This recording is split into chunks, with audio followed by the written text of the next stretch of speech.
On the day I was supposed to marry Lincoln Ward, he humiliated me in front of hundreds, choosing another woman and calling me unworthy.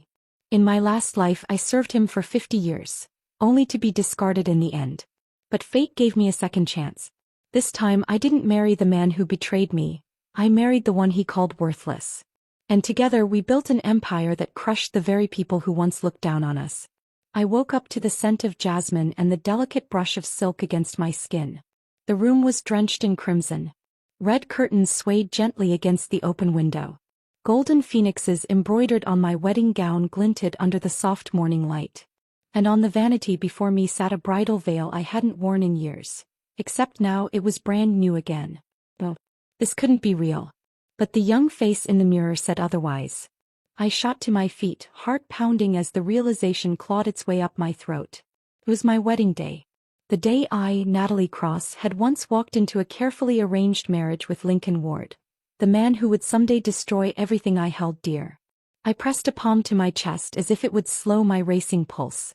I had died. Not figuratively. Literally. At Lincoln's funeral, where his mistress Isabel Hale stood beside his casket pretending to mourn while accepting everyone's condolences as if she were the widow. Me? The real wife of 50 years? I wasn't even listed in the obituary. When I collapsed from a brain hemorrhage in that moment of humiliation, I thought that was it. The end. No justice. No closure. But here I was reborn. And not just to any random day, but this one. The day I should have walked away. A soft knock interrupted my thoughts. "Miss Cross," came the voice of a servant. "The groom has arrived." I smiled, bitter and sharp. Of course he had. Lincoln always loved an audience. Back then, I had walked toward him with trembling hands and a hopeful heart. Today I moved with measured steps and cold purpose. As I stepped out of the bridal chamber, I passed my brother Sam Cross waiting outside, dressed in full uniform. His jaw tightened the moment he saw me. "I just heard," he said, voice low. "He's already outside. With Isabel." So he was skipping straight to the scandal this time. "Let him," I said, brushing past him. "It saves me the trouble." Sam gave me a confused look but followed. Outside, the courtyard was bursting with relatives, neighbors and political guests hoping to curry favor with the prestigious Cross family. Red silk banners fluttered overhead. A massive double happiness symbol hung from the archway. Everything screamed celebration, except for the atmosphere which now crackled with unease. Because at the center of it all stood Lincoln Ward, holding Isabel Hale's hand. The crowd fell into whispers as I appeared in full bridal regalia. My crimson veil trailing behind me. My hair adorned in delicate golden pins. I stopped on the final step just in time to hear Lincoln raise his voice. "This marriage is cancelled," he declared. Gasps broke out. He looked directly at me, eyes full of disdain. "A daughter of a disgraced official doesn't deserve to marry a future leader like me," he sneered. "Only a girl like Isabel with a clean background is worthy of being my wife." In my last life his words had cut like a dagger. Now they sounded rehearsed. Predictable. Pitiful. Behind him, Isabel ducked her head like some demure princess, pretending to be overwhelmed. But her grip on Lincoln's arm was firm. I didn't speak. I just slowly descended the steps, one by one, until I stood on the stone path before them. "Well then," I said quietly. "If you don't want me." I turned my head, scanning the crowd of stunned guests. My brother's face was a mix of fury and disbelief, but I ignored him too. Because at the far edge of the courtyard, behind a row of curious onlookers, stood a man in a modest gray suit. He wasn't part of the wealthy elite. He didn't come from power. He wasn't even standing near anyone else. But he was there. Just like he always had been. James Walker. In my last life he was the kind drifter Lincoln always mocked, called worthless, low-born, a stray dog. But he was also the man who had walked me home under an umbrella every time I forgot mine. The one who'd fixed my bicycle chain without ever asking for thanks. The one who secretly protected my father's legacy in his final years. And the one who never got a chance. He'll know. I took a slow step toward him. "Natalie?" he asked softly, startled when I stopped right in front of him. He looked even younger than I remembered. His warm brown eyes flickered with confusion and something else. Worry maybe. Or awe. "Do you remember what you once told me?" I asked gently. He blinked. "What?"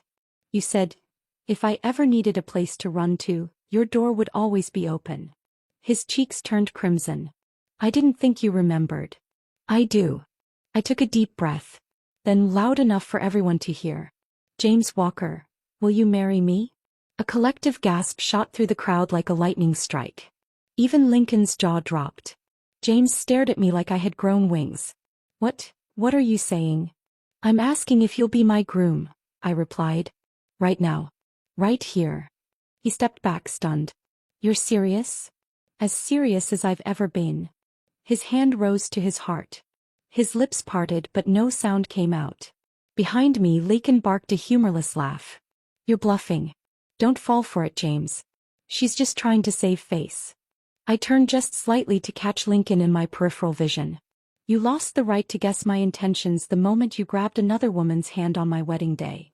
He went pale. I turned back to James, who was still frozen in place. You don't have to say yes, I said, voice softening. But if you do, we walk forward together.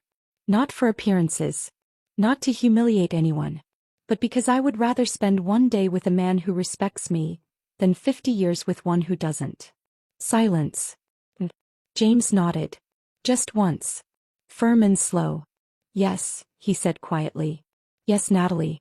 I'll marry you. My chest swelled with something warm and fragile. I didn't look back.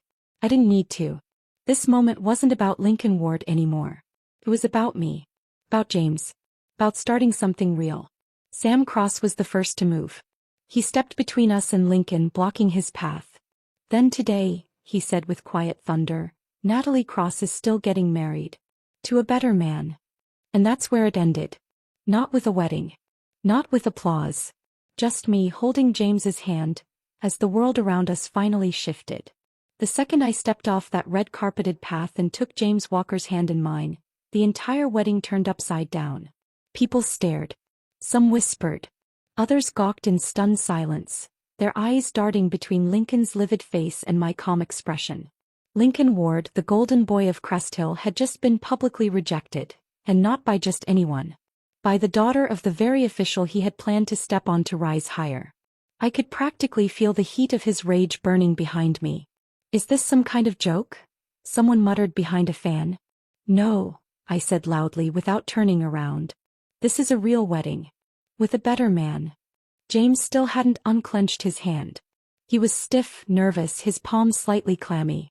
He didn't say much, but the way his shoulders squared under pressure told me everything I needed to know. The officiant, bless his soul, was pale as a sheet. He looked between me and James, then to Lincoln, then back to me. Miss Cross, you mean to? Yes, I said again, leaving no room for doubt. Continue the ceremony. But, the groom. I looked at James. You still mean what you said? James nodded, breath catching. Yes. I do. And that was that. The officiant cleared his throat, mumbled something about adjustments, and continued with trembling hands.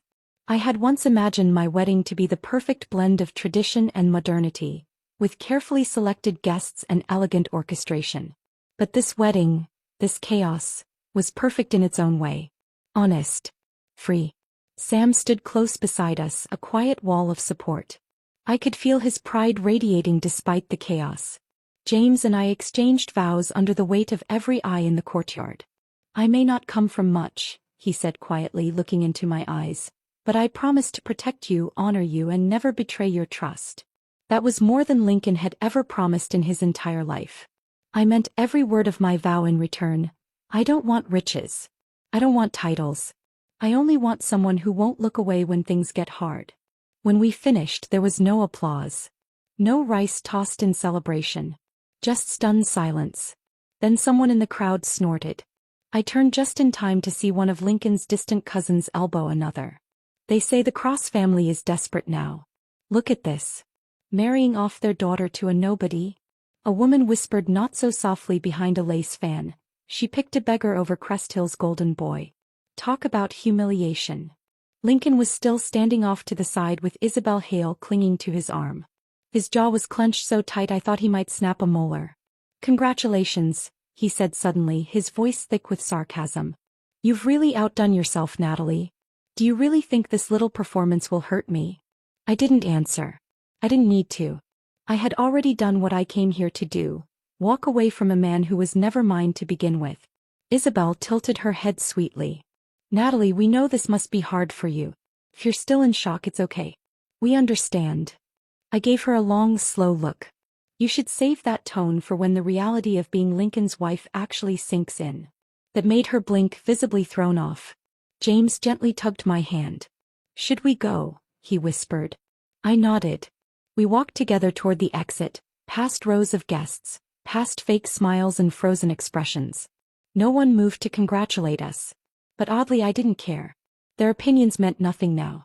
At the gate, Sam fell into step beside us. The audacity of that man, he muttered under his breath.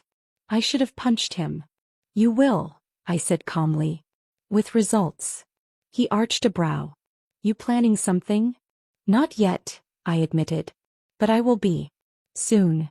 We climbed into Sam's old navy blue car, a relic from before our family's political fall, yet still elegant in its own way.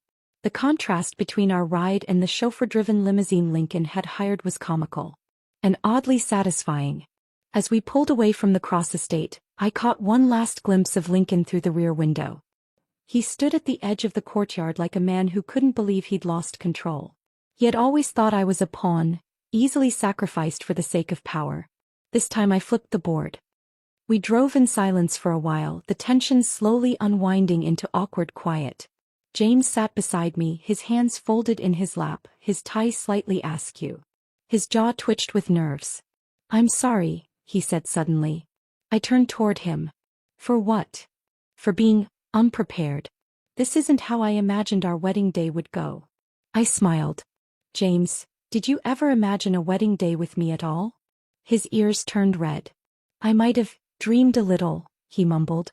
But not like this. I laughed softly. Let's take it slow, I said gently. No pressure. No expectations. We'll figure things out together.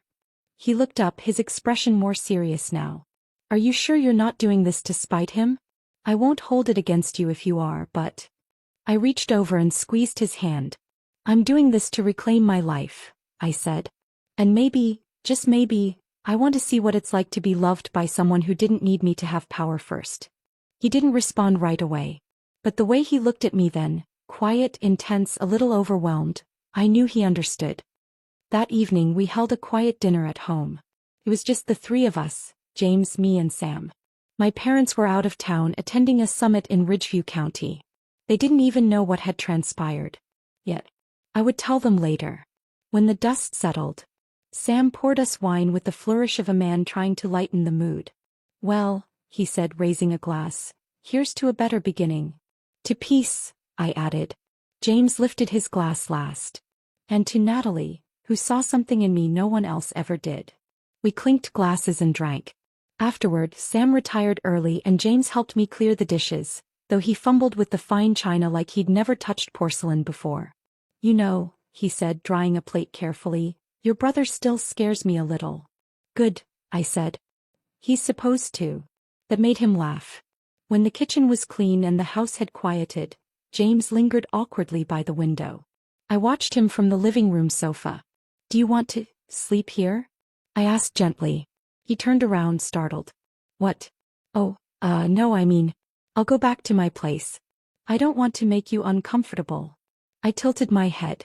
James, you're my husband now. His ears turned pink again. I know, but we barely even know each other in this version of our lives. I stood and walked over to him. We don't have to rush anything. But I trust you.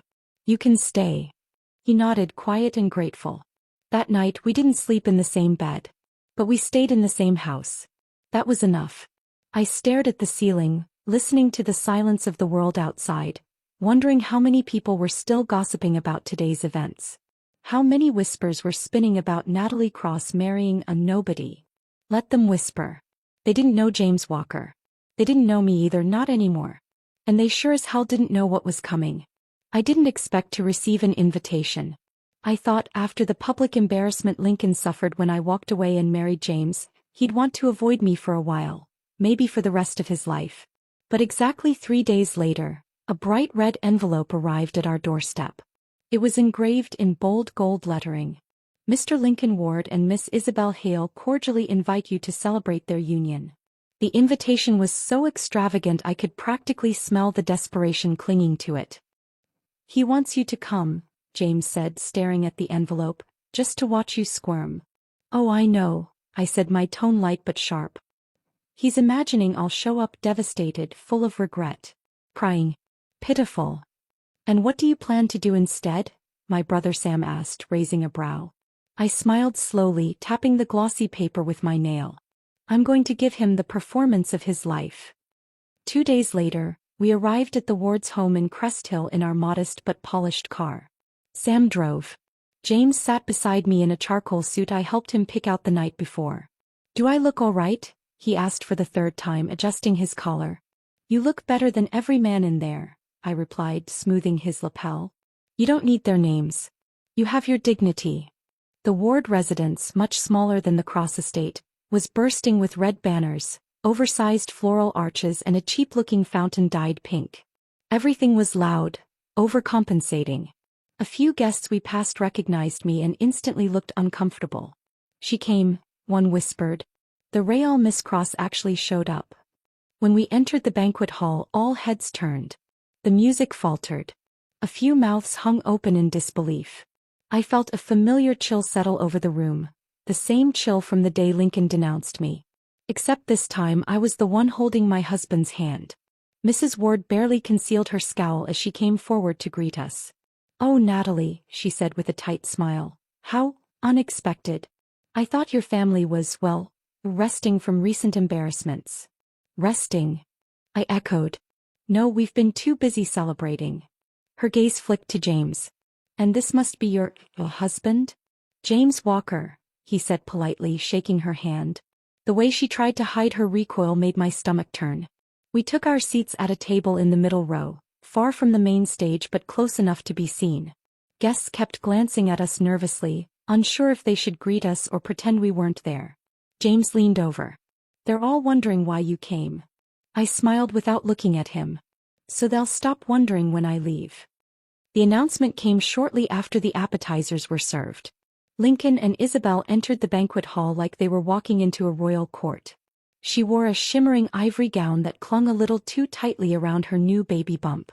He was in a white tuxedo that screamed, I'm important, ask me about my future promotion. Isabel clung to his arm like a trophy. Her lips curved into a sweet, smug smile the moment her eyes landed on me. Natalie, she cooed as she passed our table, how brave of you to show up. I was worried you'd still be, well, recovering. From what? I asked, genuinely puzzled. She blinked. You know, heartbreak. I let out a short laugh. Oh, honey, you really think he was the heartbreak? That wiped the smile off her face. She tugged Lincoln's arm, urging him to move along. He did, but not before throwing me a grin so smug it could curdle milk. James looked at me carefully. You okay? I nodded, sipping my tea. Now the fun begins. Halfway through the meal, just as Lincoln was about to take the mic to announce his upcoming promotion, a young man in a green uniform stepped into the room. Everyone turned. Lincoln's eyes lit up like a Christmas tree. He nearly shoved Isabel aside to meet the man at the door. You're here, he beamed, extending his hand. You must be the officer delivering my appointment. I'm Lincoln Ward. The young soldier frowned. Lincoln Ward? No, sir. I'm looking for Captain Sam Cross. A fork clattered loudly to the floor. Sam, who had been calmly sipping his drink beside me, stood with effortless confidence. I'm Sam Cross. The soldier snapped to attention. Captain Cross, your superior officer asks you to return to Ridgeview Command as soon as this function ends. He sends his gratitude for your cooperation these past few weeks. Whispers erupted around the room. Someone gasped. Did he say captain? Wait, wasn't Sam Cross dishonorably discharged? I thought the Cross family fell. Lincoln's smile crumbled into horror. That's not. No, the Crosses were under investigation, her father. The soldier glanced at him, confused. Who told you that? Commander Frank Cross is in excellent standing. The Army considers him one of its greatest strategic assets. And Captain Sam here is being considered for national deployment. The room fell into stunned silence. I tilted my head, smiling at Lincoln. Still want to announce something? He opened and closed his mouth like a suffocating fish. James leaned toward me. He looks like he just swallowed his ego. Sam retook his seat, his smile cold and razor-sharp. Should I say it? He asked under his breath. Say what? That I was the reason Lincoln was up for promotion in the first place. My father and I pulled strings for him before all of this. I let out a slow breath. So that's how it had worked last time. In my past life, Lincoln had been promoted off the backs of my family's influence. This time without us he was nothing. One by one guests began switching seats, moving closer to us. Suddenly we were the power table again. Even those who had mocked us days earlier were crawling back like flies to honey. I always knew the Cross family would pull through, one man said, reaching to refill my glass. Captain Cross, I hear your father might be heading national, another offered with wide fake eyes. I laughed quietly. You all came here to witness our funeral. And now you're hoping to be invited to our rebirth. They stiffened, unsure if I was joking. Spoiler, I wasn't. The ward's banquet unraveled quickly. By dessert, most of the guests had left our table gifts and apologies.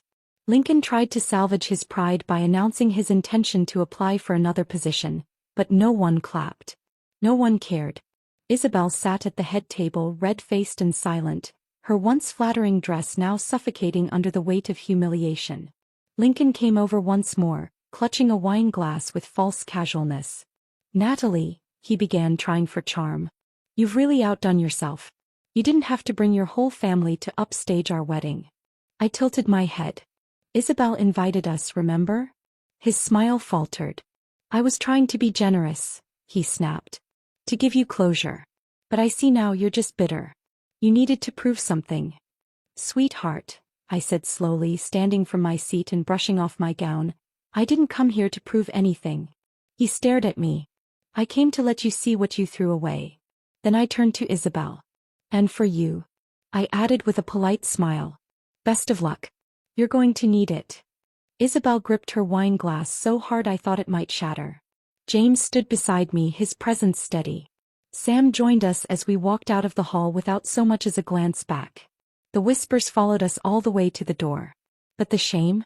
That stayed with Lincoln. Back in the car, James finally exhaled like he'd been holding his breath the entire time. I feel like I just walked through a war zone, he muttered. You did, Sam said. And you came out alive. James chuckled. Barely. I looked out the window as we passed the garish red banners still fluttering over the ward home. Let him enjoy today, I murmured. It's the last time he'll ever be the star. James glanced at me. You mean you're not done? I smiled. James. This was just the banquet. It started with whispers. Then bills. Then silence. After the banquet, Lincoln Ward tried everything to claw back the dignity he thought he'd lost. He flaunted his new title as husband to Isabel Hale at every event that would still host him. But what used to be nods of admiration and polite applause had turned into tepid handshakes and, I'll get back to you's. The Cross family was no longer his ticket to the top. And Crest Hill's elite had already placed their bets elsewhere. On us. While Lincoln flailed in dwindling circles of power, I was building something steady with James Walker. Day by day, brick by brick. We'd officially moved into one of my grandfather's old properties. Modest in size, but nestled on a quiet hillside with garden views and sunlight that lingered late into the afternoon. James had taken to tending the neglected rose bushes out back. It soothed him. Grounded him. I'd never seen a man so gentle with things that had been left to wither. He never said it, but I knew he saw himself in those flowers. Written off, overlooked, assumed incapable of blooming. He proved everyone wrong. So did I. Our family business, Cross Industrial Design, which my grandfather had founded and my father quietly kept afloat, was now mine to co-run with James. Sam focused on his military work, and my parents, once hesitant about my sudden marriage, now saw the brilliance behind my choice. Even they hadn't known what James was capable of. By the end of that first year, profits had increased by 32%. James had a natural eye for numbers and an instinct for negotiation. For a man once mocked for being a drifter, he was becoming someone the city had no choice but to acknowledge. Meanwhile, Lincoln was unraveling. I didn't hear the full story at first.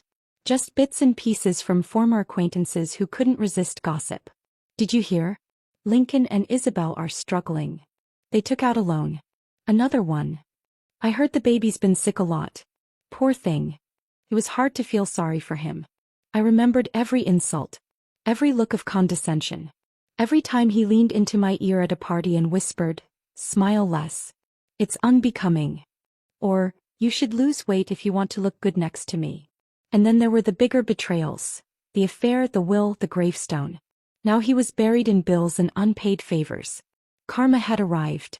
Right on time. One evening, as the rain poured gently on our rooftop, James came inside carrying a soggy envelope. "You're not going to believe this," he said, handing it to me. I recognized the handwriting instantly. Sloppy. All caps. Lincoln's. I opened it with a knife and pulled out a single sheet of paper. It wasn't a letter. Just a legal document. A paternity test. My eyes scanned it. My breath caught. Isabel's son. Not Lincoln's. "Guess he finally found out," James muttered, peeking over my shoulder. For a long time I said nothing.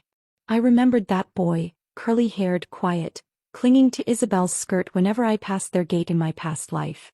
Lincoln had introduced him to everyone as his heir. Had refused to let me bear children, claiming our timing wasn't right, while proudly raising Isabel's child under my nose. No. Now he knew. I didn't reach out to him. I didn't respond. I had no reason to, but I knew he would come. And sure enough he did. A week later Lincoln showed up at the cross-design lobby looking like a ghost, pale, sunken eyes, shirt wrinkled and damp from the rain. The receptionist was about to call security when I stepped into the hallway and waved her down. "It's fine," I said calmly. "Let him in."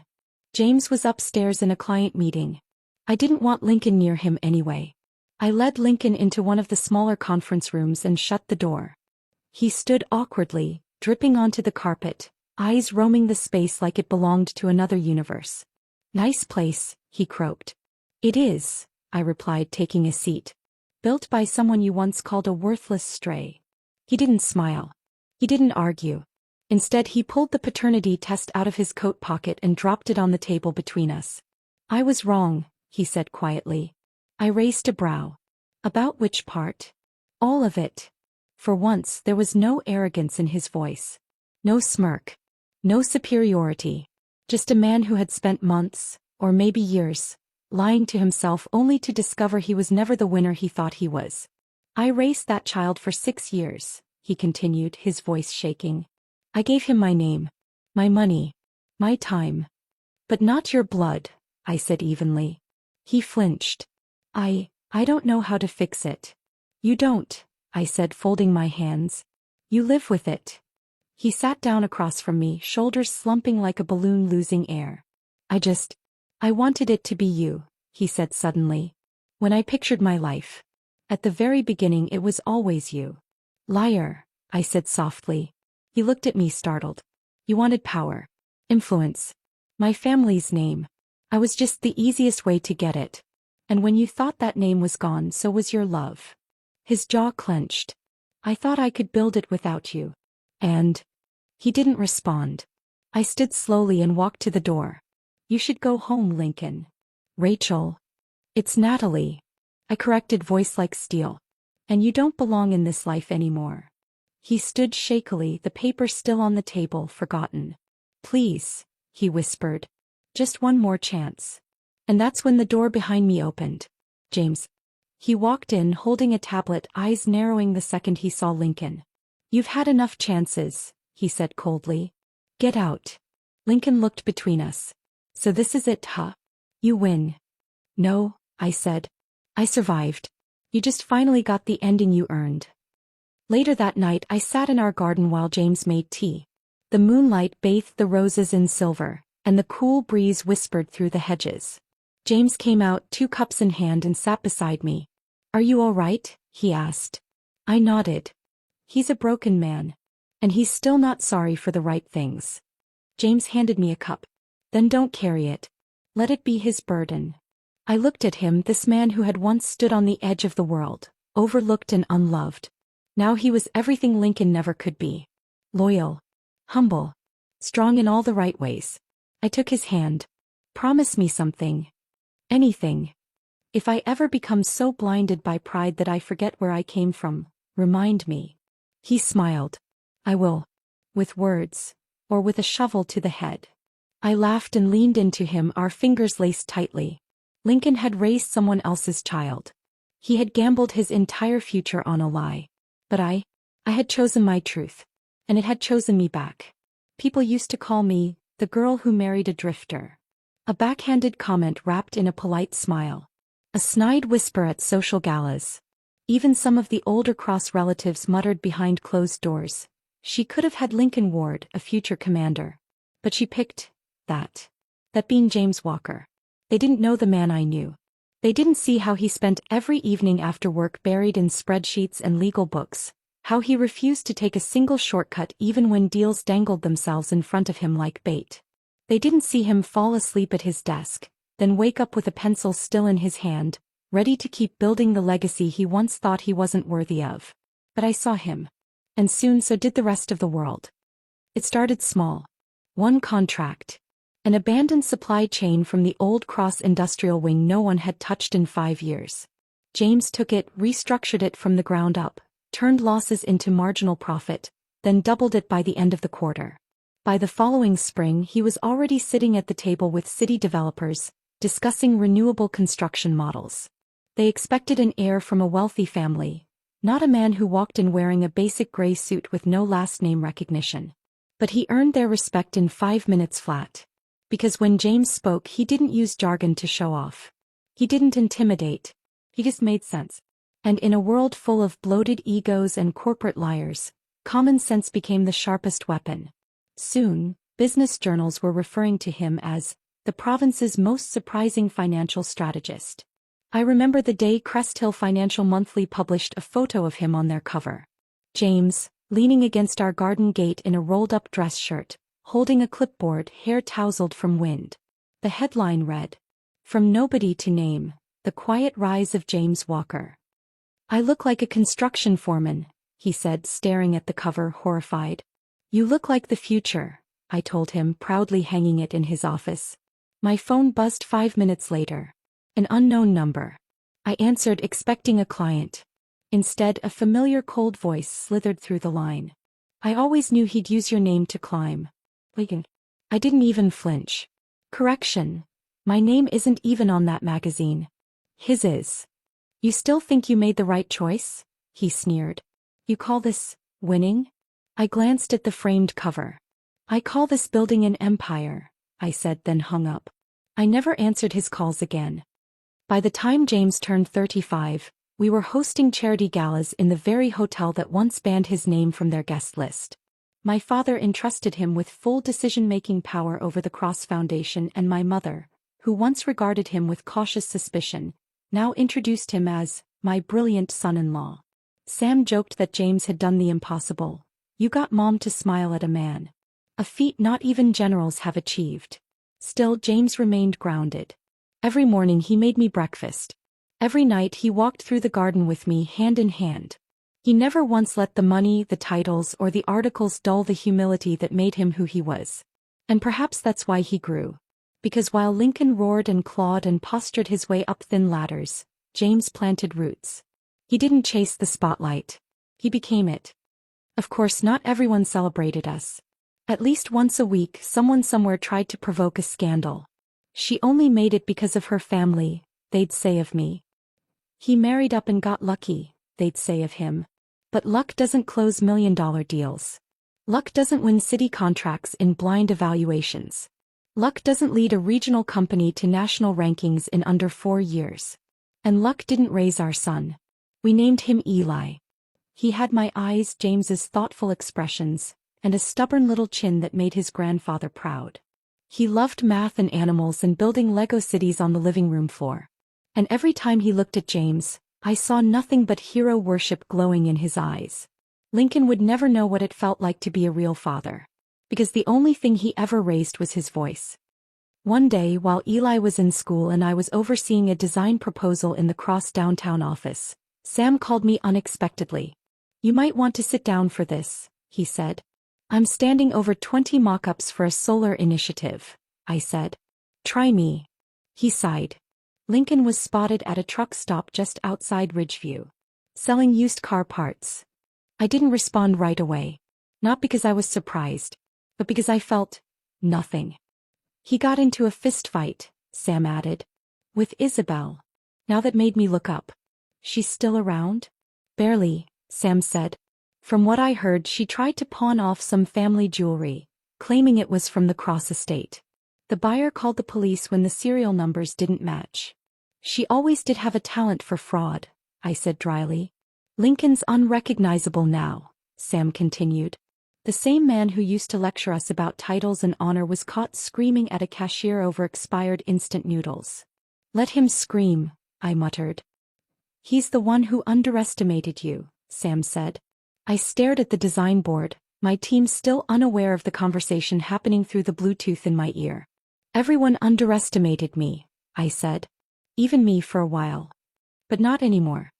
At our company's 6th-year gala, we unveiled our newest division, Walker Innovations, an R&D branch James built from the ground up with our team. The room was filled with investors, engineers, tech firms, city representatives. I stood by James as he spoke on stage, calm and brilliant as ever. And when he finished, he called me up. None of this, he said, voice warm over the mic, would exist without the woman who saw something in me before anyone else did.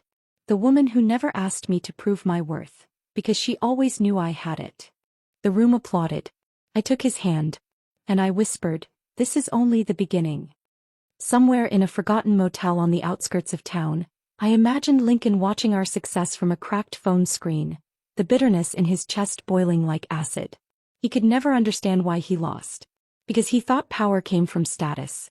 He never realized power comes from choice. And I had chosen to rise. Without him. Without apology. Without looking back. The first time Lincoln Ward knelt, he was 21. Back then it was performative, down on one knee at a press event, proposing to me in front of a wall of cameras, all to show Cresthill that he'd landed the Cross heiress.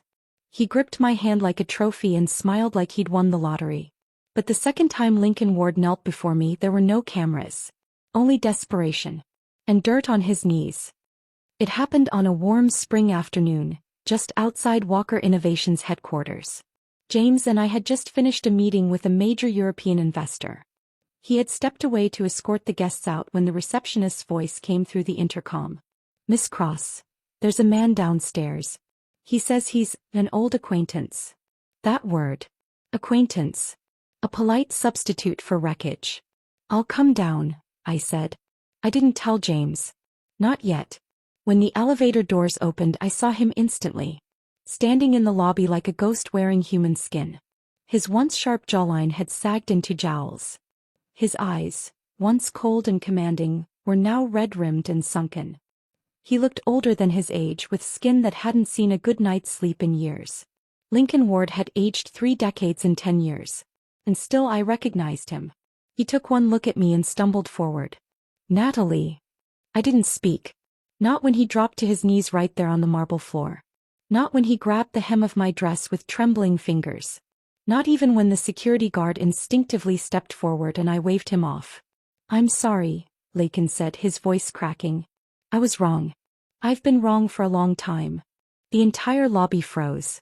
The intern at the front desk dropped her coffee. The finance rep standing at the ATM gawked openly. But Lincoln kept going. I should have chosen you, he whispered. You were everything. And I ruined it. My voice was calm. Get up. He shook his head. Not until you forgive me. I didn't say I would. I said get up. You're embarrassing yourself. I deserve to be embarrassed, he said hoarsely. You have no idea what I've been through. I have an idea, I said coldly. You made sure of it. He finally looked up at me, and in those bloodshot eyes, I saw a man who had nothing left. A man who had used every last excuse, every last woman, every last contact, and lost them all. Please, Natalie, he said. You loved me once. I know you did. I can be better. Loved, I said, letting the word hang in the air. As in past tense. He gripped my hands. Just one more chance. Just one. That's when a voice behind me said, You're holding my wife. Lincoln's head whipped around. James stood there in the doorway, calm as ever, but his eyes were a furnace. I didn't even have to explain. He knew. He crossed the lobby slowly, never raising his voice, never rushing.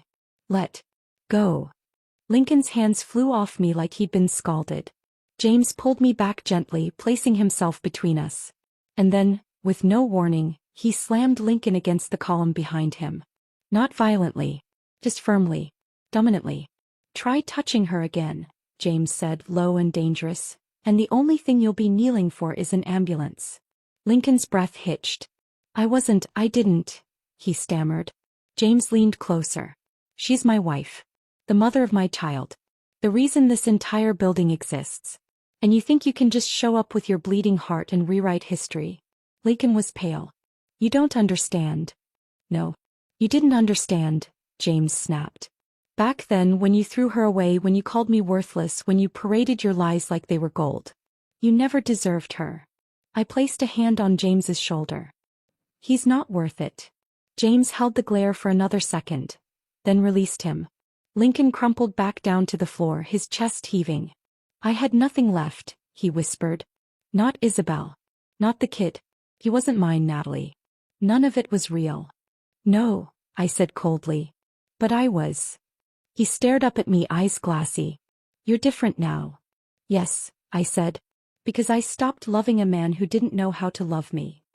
We left him there, still on the floor, as security guided him gently but firmly outside. I didn't cry. I didn't shake. I just closed the elevator door behind me and said nothing until we reached the top floor. James turned to me. You okay? I will be, I said. I always am. That night I told Eli a bedtime story about wolves and sheep. About how some wolves pretend to be protectors until the sheep are too trusting to run. Is the wolf still around? Eli asked sleepily. Not anymore, I said softly. The sheep grew teeth. He laughed at that and drifted to sleep. James found me in the garden afterward. I'm sorry I reacted like that, he said. I just saw his hands on you and... James. He paused. I've never felt safer than when you stood between us. He didn't respond, but he pulled me into his chest and held me there for a long time. I wanted to crush him, he murmured. For all the things he did to you.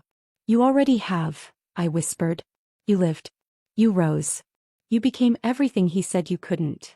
I was in the middle of a live Q&A session with a group of young female entrepreneurs when my phone buzzed. 3 times in rapid succession. I ignored it. Public speaking was a skill I had only recently learned to enjoy.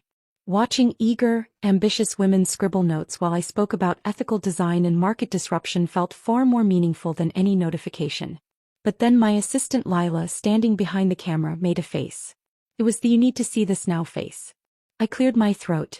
Let's take a quick 5-minute break, I said smoothly, stepping off stage to where Lila stood with her tablet held out. It's all over the news, she whispered. I didn't need to ask what it was. Headline. Ex-officer Lincoln Ward arrested for stabbing mistress and minor son in domestic dispute. The article was brutal. Apparently, Lincoln had discovered Isabel Hale had been siphoning what little savings he had left, possibly to run away. The fight escalated when she told him the truth about their son. Not only was the child not biologically his, but she had known all along.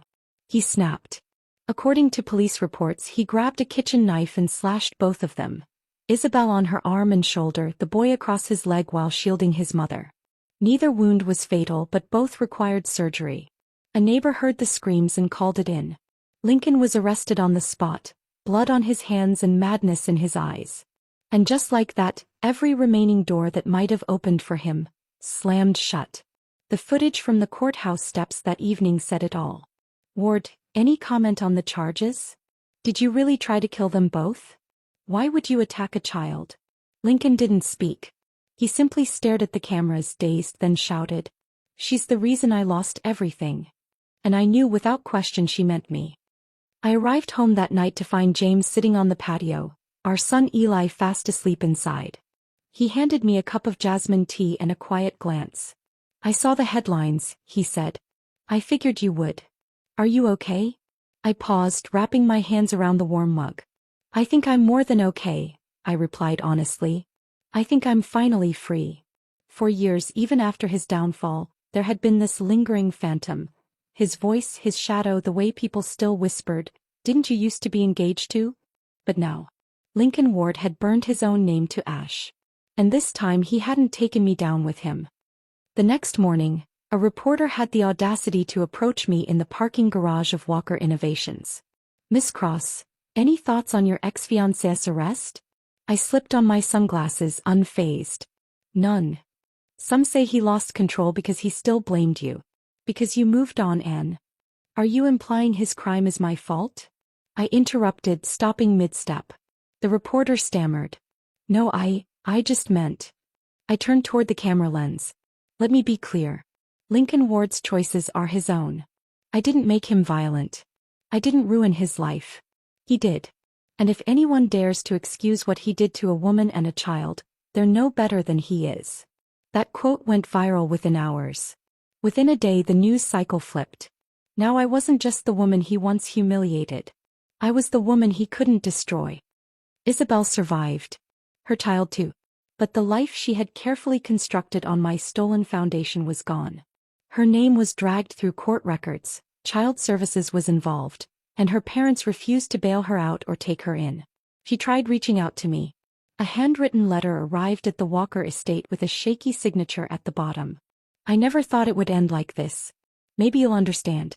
We were both used." I didn't reply. As no, we were not the same. I was betrayed, discarded, and humiliated, and I walked away. She knew exactly what she was doing when she climbed into Lincoln's bed behind my back. She chose to step into my life wearing my shoes. And now she could walk the rest of that path alone. As for Lincoln, the court sentenced him swiftly, 7 years for aggravated assault with a deadly weapon and child endangerment. The courtroom was almost empty. The man who had once packed political fundraisers and commanded attention wherever he went now sat alone in an orange jumpsuit, shackled at the ankles. He didn't even look up when the sentence was read. The judge asked if he had any final words. He muttered, "She was supposed to save me. And I thought you saved no one. Not even yourself." In the weeks that followed, I was flooded with media requests. "Can we feature your story? From betrayed bride to tech mogul. Tell us how you did it." Natalie Cross, how she turned scandal into power. I declined most of them. But one night I agreed to an interview with a quiet, upstart female journalist named Mia who had done her homework. She didn't ask about Lincoln right away. She asked about James. "What made you choose him?" she asked, genuinely curious. I smiled. Because he never needed me to fall for him. He waited until I was strong enough to choose him myself. "And your son?" she asked. "He's our everything," I said. "And when he grows up I'll teach him how to love without pride, to lead without cruelty, and to walk away from anything that asks him to be smaller than he is."